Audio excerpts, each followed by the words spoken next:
Bom dia, boa tarde, boa noite, camaradas. Mais um vídeo do Marxismo Bárbaro. E hoje nós vamos dar continuidade à aula sobre a arte militar, tá? Então, lembrando que é sobre Clausewitz. Eu estou trabalhando com o livro do Clausewitz, ele é um clássico, mas ele não é totalmente atualizado. Lembrando que você tem que levar em conta, por exemplo, que hoje existe aviação, né? E a aviação gera uma certa dispersão dos exércitos e tudo mais. Levado isso em conta, vamos trabalhar a segunda parte sobre montanha, tá? Independente da aula anterior, se você assistiu ou não, e sobre rios, tá bom? Primeira coisa que a gente tem que entender, que eu acho que é importante adicionar aqui na aula, é que é o seguinte, existe o exército regular, né, grandes exércitos, existe a guerrilha, que é uma pequena, leva a ideia de pequena guerra, né? Então, um exército regular, um grande exército, com grande infantaria, pode destacar elementos do seu exército para um treinamento especial que vai usar até táticas de guerrilha.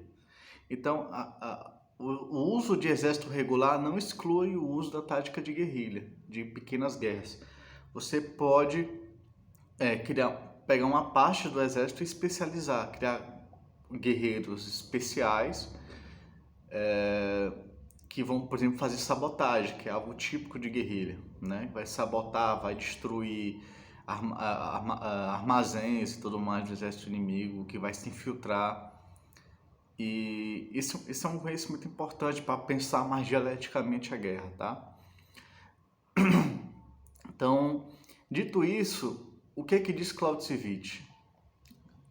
A gente sabe que a montanha é própria para a guerrilha. Se a guerrilha quer se preservar, quer atacar e recuar, quer fazer sabotagens, atrapalhar a mobilidade do exército, a montanha é ótima para ela, para a guerrilha. Mas a montanha é problemático para grandes exércitos. Para grandes exércitos, o conselho é o seguinte: se puder evitar a montanha, evite, tá?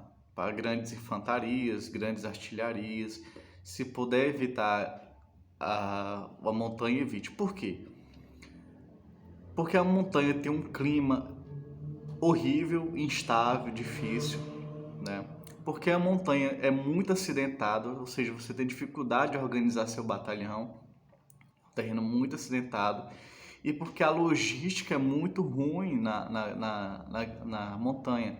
É muito difícil transportar, fazer comunicação, fazer transporte, levar material pesado montanha acima, é muito difícil. Então, existe na teoria militar até hoje um fetiche pela montanha, como se a montanha fosse a solução para tudo, e não é.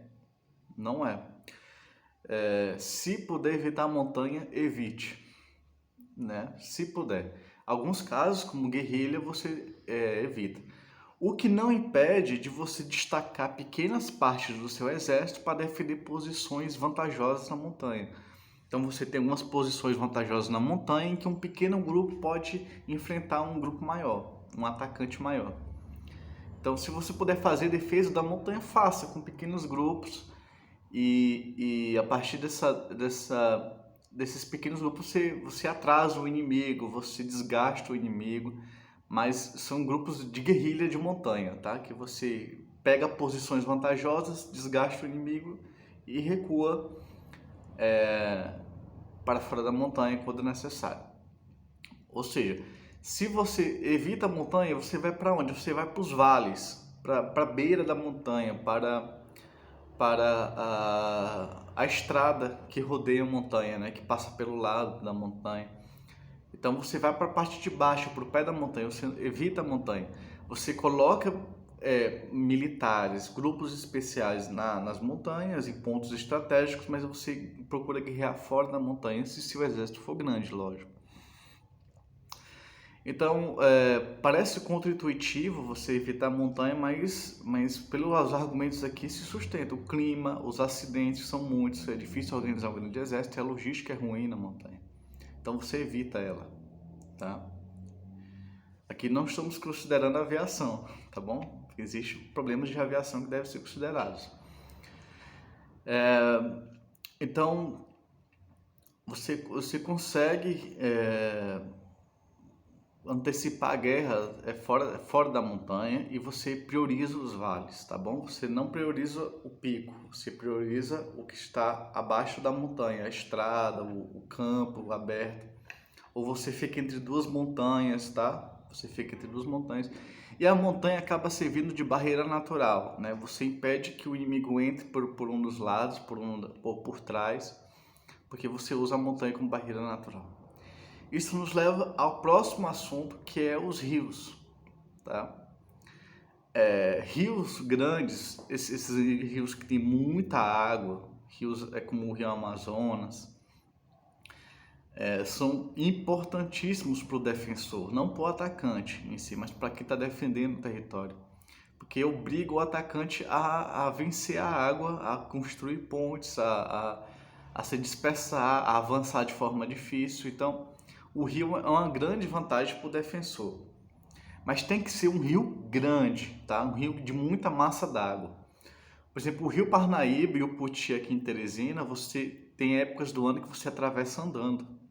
Literalmente andando. O rio Amazonas nunca vai ser esse o caso do rio Amazonas. Então, assim, você tem que ver a qualidade do rio, tá? As características do rio para fazer a defesa dele. O mais curioso é que eu reli essa parte exatamente quando a Rússia usou essa tática. A Rússia viu que ia perder muitos soldados e muito material defendendo uma cidade, a cidade que ele estava até uma semana atrás. Viu que ia perder muito, ia causar muitas baixas na Ucrânia, mas ia perder muito também. Então eles deram de presente para a Ucrânia uma outra cidade, uma cidade nova, ou seja, a Ucrânia teve mais uma vitória, dessa vez sem luta, e a Rússia recuou as tropas para antes do rio. As tropas estavam no rio, ou seja, existia a tropa ucraniana, a tropa russa e o rio, e a Rússia foi para trás do rio, usou o rio como obstáculo à tropa ucraniana. O que fez a Rússia? A Rússia destruiu a ponte que liga a cidade que atravessa o rio. A Rússia atravessou o rio por essa ponte e depois destruiu a ponte para a Ucrânia não avançar. Então a Rússia, vendo que ia perder a cidade de qualquer forma, ia perder de forma muito violenta, decidiu preservar a tropa e recuar, né? Lembrando que o inverno está perto lá naquela região, e recuou para trás do rio, ou seja, criou um obstáculo para o exército ucraniano acessar o exército russo. Então a Ucrânia tem uma dificuldade a mais agora, porque precisa vencer um rio, precisa construir pontes, caminhos para atravessar o exército e poder enfrentar os russos, tá? Isso foi possível porque é um grande rio, um rio profundo, com muita massa d'água. E aí a Rússia tomou uma tática defensiva correta, né? Eu tô do lado da Ucrânia nessa guerra. Eu acho que a Rússia tem um projeto imperial, então eu tô do lado da Ucrânia. Mas isso não quer dizer que você não vai reconhecer o acerto do inimigo, né? Foi um acerto ousado, um momento politicamente difícil para a Rússia. A Rússia está na defensiva, está em desvantagem na guerra. E eles fizeram a tática certíssima, né? Assim, sem preconceitos táticos, sem limite, sem limitação. Faz o que é certo. Ou foi certo. Abandonou a cidade, deu de presente para a Ucrânia e preservou o exército e criou uma linha de defesa que é o rio. O rio protege o exército protege o rio. É recíproco isso. Isso não é nem eu que estou dizendo, é o próprio Clausewitz, né? Clausewitz diz isso, ele disse, não é exatamente o exército que defende o rio ou o rio que defende o exército, é recíproco. Ambos ajudam um ao outro, tá? Em rios pequenos e riachos isso é mais difícil. Os rios pequenos podem ser uma ajuda, mas é uma ajuda menor, mais frágil e tudo mais.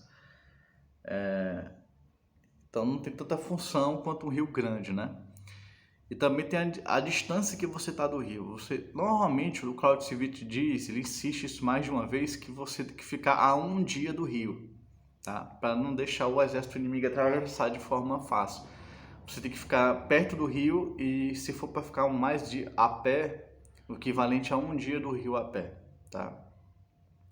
Essa é a defesa do Clausewitz. Lógico que com a motorização atual a gente pode ser mais maleável, tá? Mas assim, isso não impede que o inimigo, principalmente em rios frágeis e rios simples, pequenos, de o inimigo ir pelos lados, né, invadir. É impossível também defender todas as posições do rio. Você pode defender certas posições específicas. Por exemplo, existe uma região do rio que é fácil de atravessar, então você aumenta a defesa dessa região. Então existem posições específicas do rio que você pode defender, mas logicamente você não consegue defender um grande rio o tempo todo, sempre da mesma forma. Você pode defender pontos específicos, acompanhar o exército inimigo e tal. Hoje existe drones para poder vigiar os inimigos e tudo mais. E o defensor tem pontes, o atacante tem que construir pontes, né? Então essa é uma das vantagens da defesa, né? Em relação ao ataque. Tá? Por isso que a Rússia destruiu a ponte depois que atravessou ela com seu exército. Destruiu, literalmente destruiu. Tá bom? Então esse é o vídeo de hoje sobre arte militar. E o próximo vídeo será sobre a crise sistêmica, tá? Não vai ser sobre arte militar, vai ser sobre crise sistêmica e vamos seguindo junto, tá bom? Até o próximo vídeo.